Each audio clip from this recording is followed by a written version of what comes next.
با درود خدمت شما عزیز دلم. عزیزم در خدمت هستم با یک انرژی خوانی دیگه از سری انرژی خوانی های فال رقیب. موضوع این لحظه انرژی خوانی ما رابطه رقیب و طرف احساسی به کجا میکشه، بالاخره این رقیب پوچ میشه یا نه.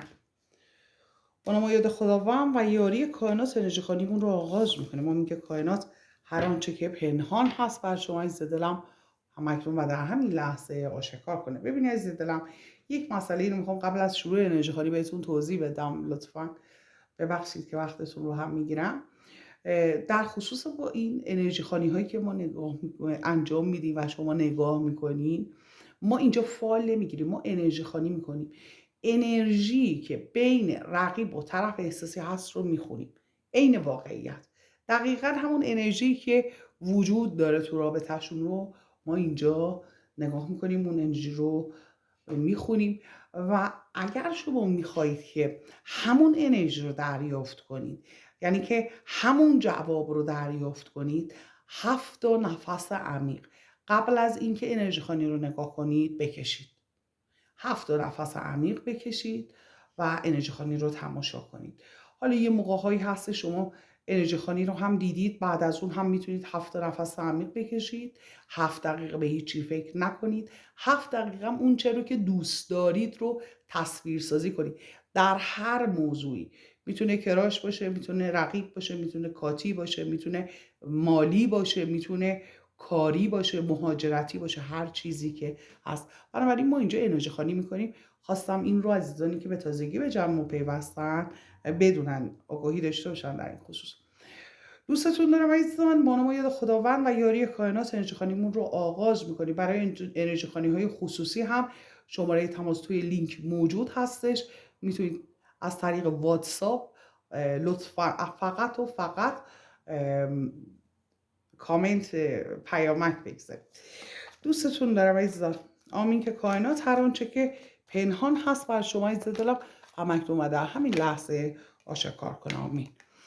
بله، رقیب و طرف احساسی، رابطه 2 نفر رو میخوایم بخونیم. رابطه‌ای که حاکم هست، اون انرژی حاکم. اینکه حالا رقیب چی میگه، طرف احساسی چی میگه، این موضوع یک طرفه. ما میخوایم اون انرژی حاکم چی هستش رو بخونیم، یعنی که به هر دوشون مربوط میشه، نه اینکه بگه فقط رقیب میخواد یا فقط طرف احساسی میخواد. انرژی حاکم. حالا قدرت در این انرژی دست کی هستش؟ رقیب هست یا طرف احساسی؟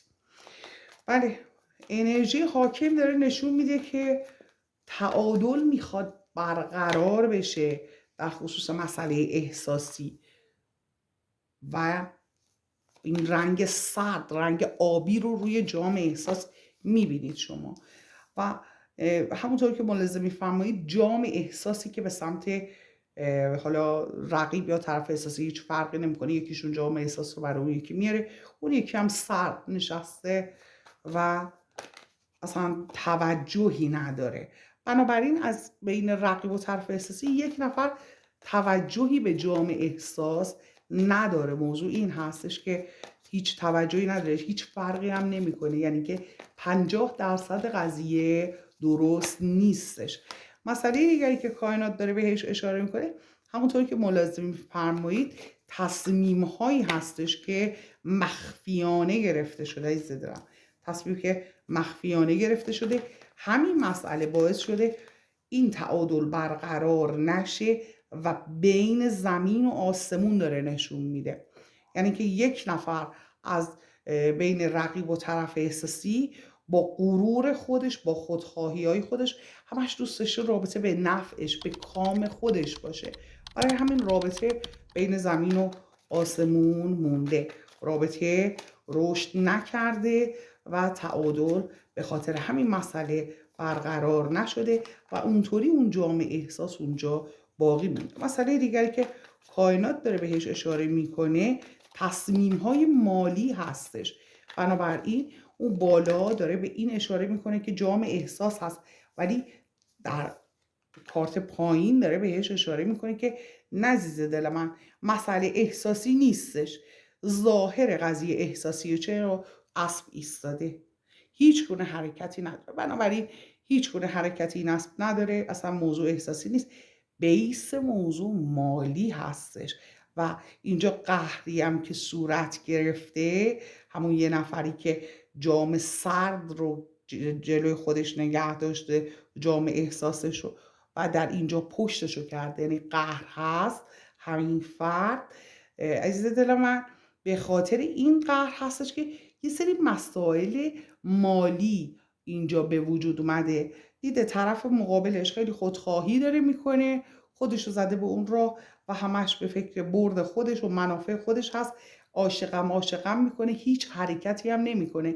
مثل این میمونه یه نفر فقط میگه من دوستت دارم، عاشقتم، ولی هیچ حرکتی نمیکنه، فقط حرف میزنه. اینم اینجا واسه جام احساس تو دستش، بله همینطوری نگه داشته و هیچ حرکتی نمیکنه و میگه من عاشقتم. و خب مخفی کاری رو داره نشون میده، یک عشق و یک مخفی کاری که این پشت داره انجام میشه. بنابراین به اینکه یک خیانتی هم اینجا وجود داره کاملا اشاره میکنه. میتونه این خیانت همین از سمت طرف احساسی هم باشه که با شما در ارتباطه به طور مثال. حالا اینجا انرژی های منفی رو داره بهش اشاره میکنه. قربونش برم، انرژی های منفی بلا تکلیفی، تعادل برقرار نمیشه. دچار کارما شدن این مسئله رو هم کائنات به وضوح داره بهش اشاره میکنه. یعنی که حالا طرف احساسی رقیب هیچ فرقی نمیکنه. آخر عاقبت این قضیه با میخوایم بدونیم چی هستش، چی میشه. بله، آمین که کائنات هر آنچه که پنهان هست رو همکنون و در همین لحظه آشکار کنه. ببینیم چی رو میخواد بگه. بله، میگه که یه مسائلی آشکار میشه، در خصوص انرژی های منفی.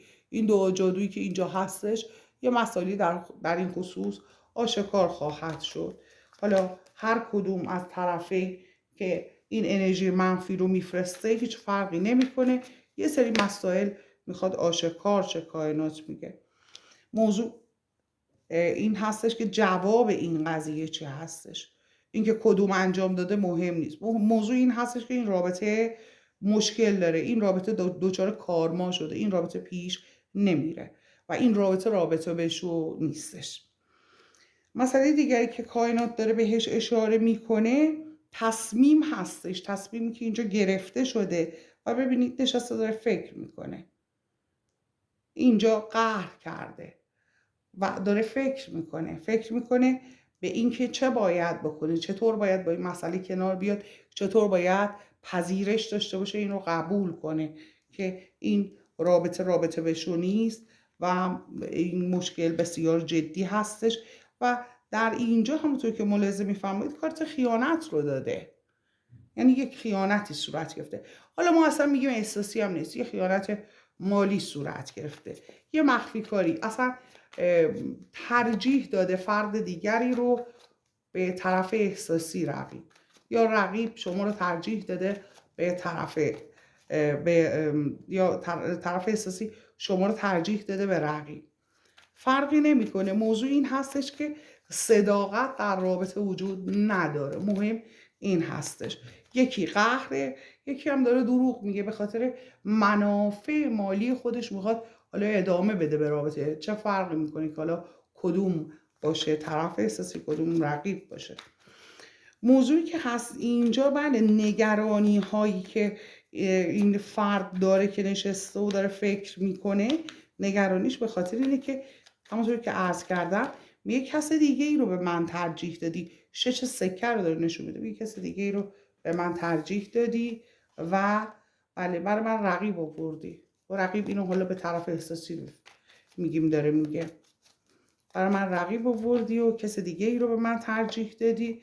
و دستاورد طرف احساسی اینجا داره نشون میده که شما رو داره، یعنی که حالا طرف احساسی اینجا خودش رو یه جورایی برنده میدونه، یا حالا دستاوردی هم اگر باشه به جز شما میتونه یه دستاورد مالی رو مثل که اینجا برای رقیب، حالا برای طرف احساسی، حالا فرق باز نمیکنه رقیب باشه یا طرف احساسی، یعنی صداقت اینجا نیستش دیگه. یک نفر برنده است و اون یکی بازنده هستش.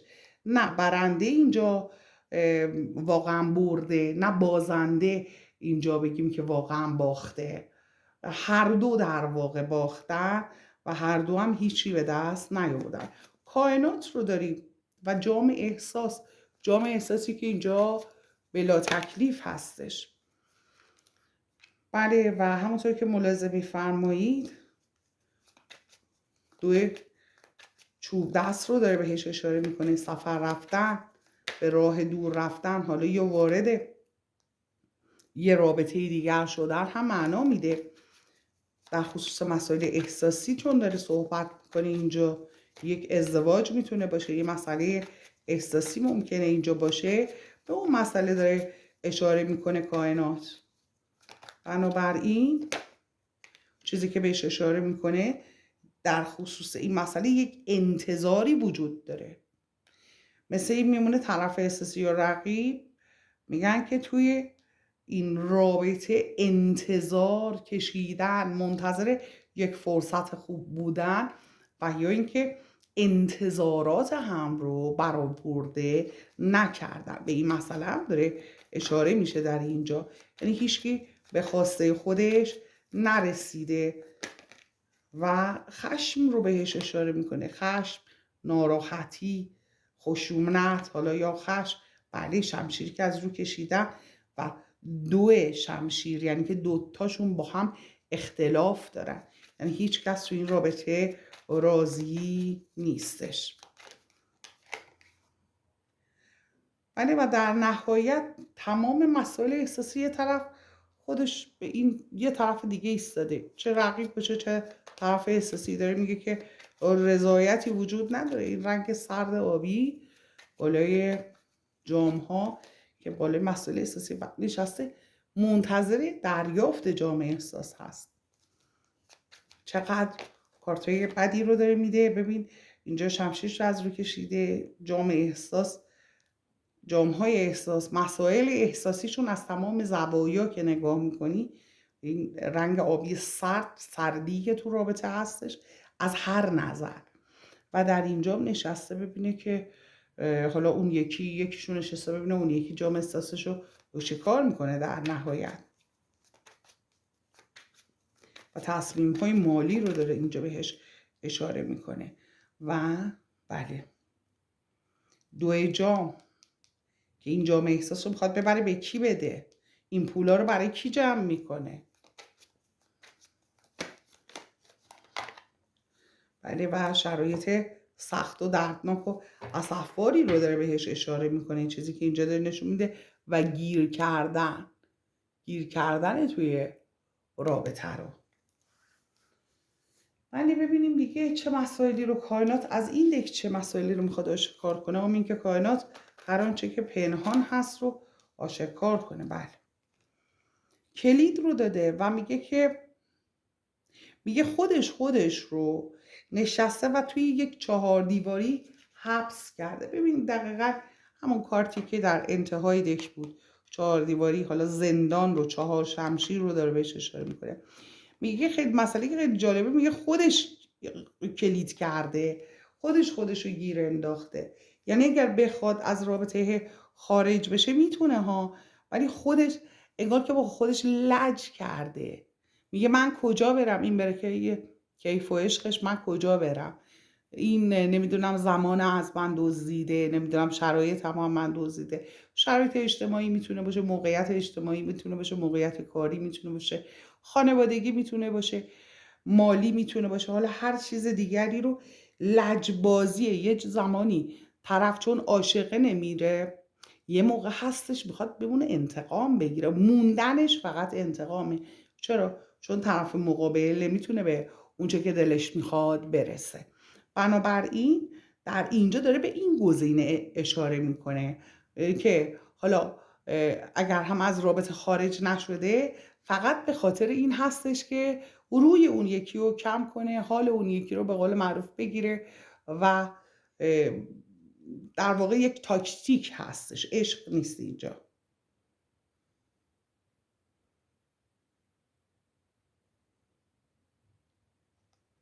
و میگه که با این شرایط کائنات میگه که از تنهایی هم بیرون نمیان جفتشون و یاندزلکتان، از تنهایی نجات پیدا نمی کنن و پیشرفتی هم نخواهند داشت، در زمینه احساسی باشه، مالی باشه، کاری، هرچی. چون وقتی یه انرژی منفی حاکم هستش توی یک رابطه‌ای، توی هیچ نظر نمیذاره اون فرد و افراد رشد کنن. آمین که کائنات هر آنچه که پنهان هست رو آشکار کنه. بله، و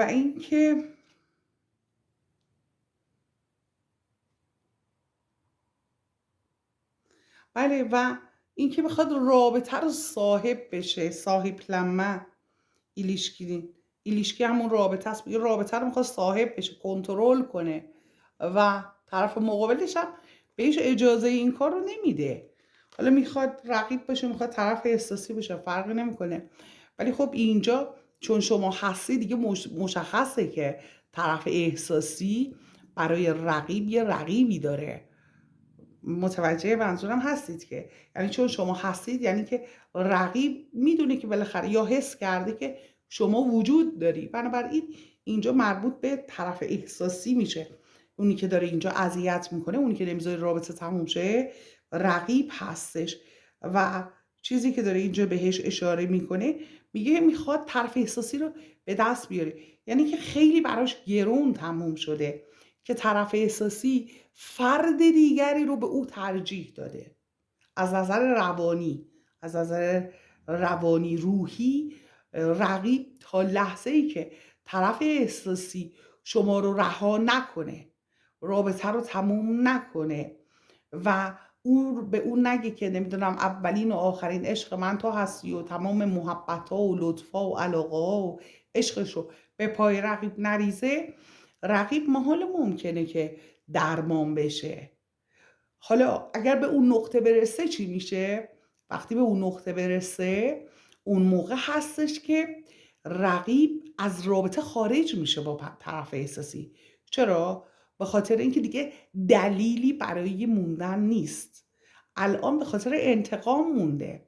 اون موقع دیگه انتقامشو گرفته، رابطه خراب شده، طرف احساسی هم اون جایی که باید ترجیح بده رقیب رو به شما، اون مرحله رو گذرونده، رقیب هم به خواستش رسیده، روحش دیگه به آرامش رسیده. در اونجا دیگه رقیب هم حاضر نیست با طرف احساسی بمونه. موضوع این هستش، در واقع همون حس و حال شاید توی رابطه شما و طرف احساسی هم باشه.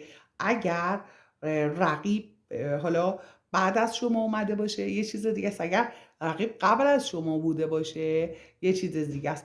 اگر رقیب قبل از شما بوده باشه، این رقیب سرسخت تره، به خاطر اینکه طرف احساسی شما رو به اون ترجیح داده، بنابراین اون بیشتر تو فکر انتقام هستش.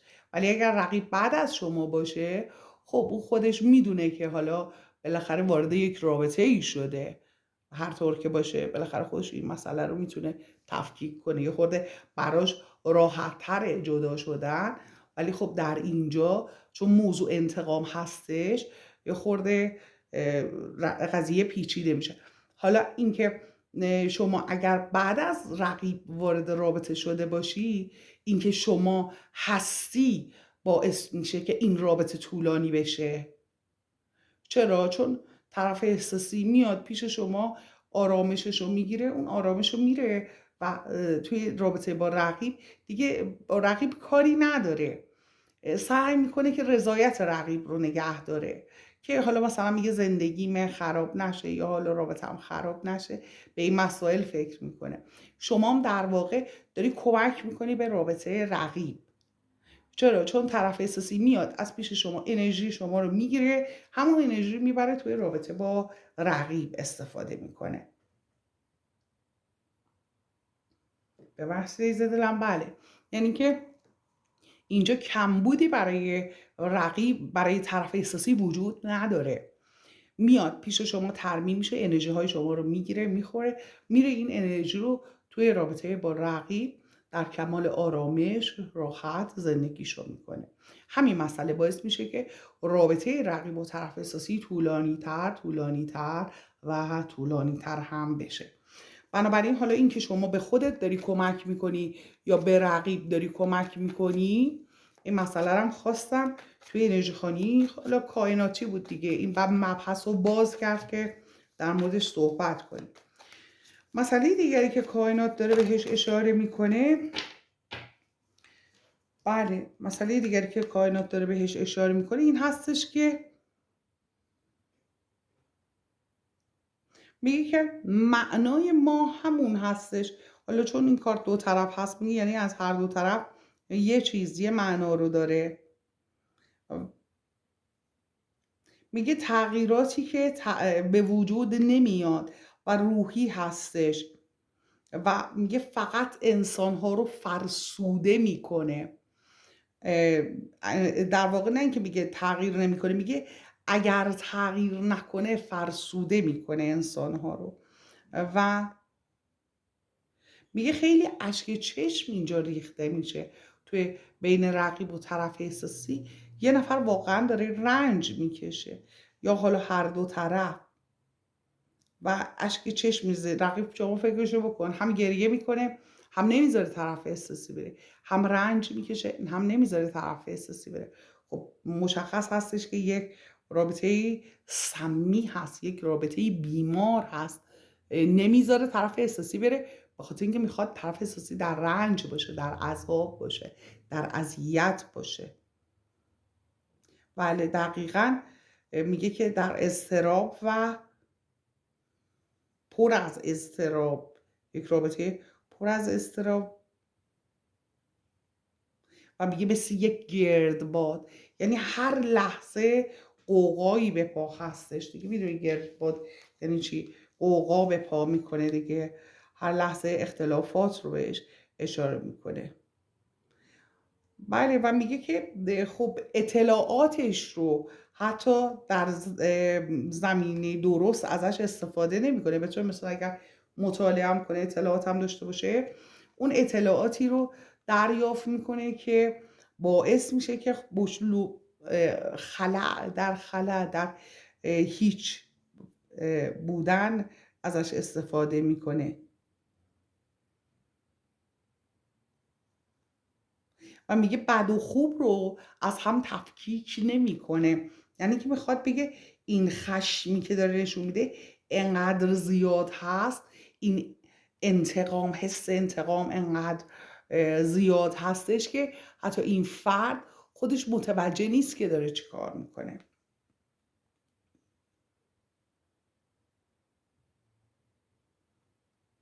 و میگه این کارت هم نشون دهنده پول و ثروت و مسائل مالی هستش و یکی از دلایلش هم حالا بگیم انتقام، خلأ، ندونم کاری، اشتباه هاست، حالا مشکل روحیه که ماه داره بهش اشاره میکنه.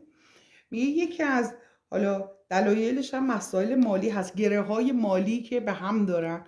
حالا بدبستون های مالی میتونه باشه، به طور مثال یک شراکت هایی میتونه باشه، یا اینکه نه مهریه میخواد بگیره، یا اینکه نه حالا پول این یکی دست اون یکی، مسئله از این قبیل رو داره بهش اشاره میکنه.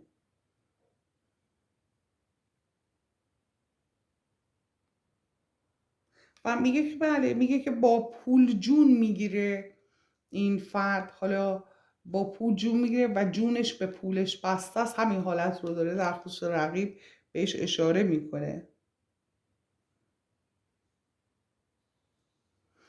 آره و داره میگه که حالا اینجا بین این دو نفر داره بیشتر روی انرژی آقای اون رابطه داره صحبت میکنه که میگه یکم از نظر احساسی حالا یا با احساس سعی میکنه حفظ کنه، یا اینکه نه میخواد که حالا اگر رابطه هم تموم شه میگه با صداقت، یعنی اون حالت انتقام گرفتنش یکم کمتر هستش. ولی خب چون انرژی خانی گروهی هستش نمیتونم بیام بگه یه آقا مثلا اینجا بسنده کنم بگم که آره منظور کائنات آقا هستش. حالا ممکن هستش که یک فرد مسئولیت پذیر باشه، حالا ممکنه خانم باشه رفتارهای آقایون رو داشته باشه، یا اینکه نه مسئولیت پذیر باشه واسه آقا. یه کسی که مثلا حالتهای پدرانه داشته باشه، مسئولیت پذیری هم میتونه یکی از اون رفتارش باشه. عزیز دلم، بنابراین اینکه حالا این رابطه‌ای که پیش میره، ما میخوایم این رابطه بالاخره چی میشه، عاقبت این رابطه چی میشه رو بخوایم یه جواب کلی براش بگیریم. بله، در این خصوص 2 تا کارت به ما داد.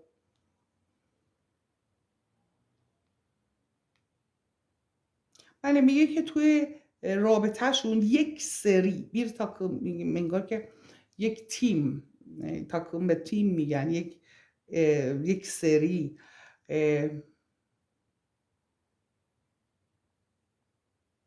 جریانات هستش، اختلافات هستش و در خصوص مسائل خانوادگی و روابطشون میگه همش ناراحتی و مشکل، حزون، معنای ناراحتی هستش و میگه که همش کم شدن احساس نسبت به هم و تارتشمالار، کشمکش ها، دعواها، اختلاف ها رو بهش داره اشاره میکنه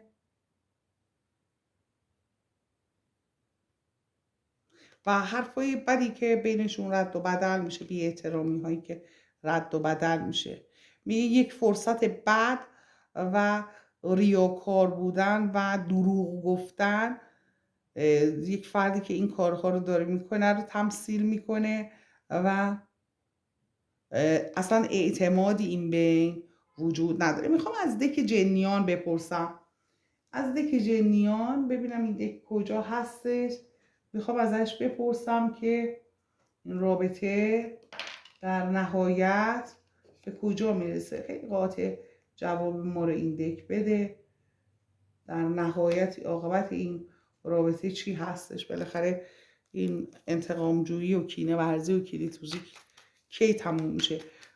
میخوایم ازش بله یه جواب بگیریم، بعدم زمان بهمون بده تا چه موقع.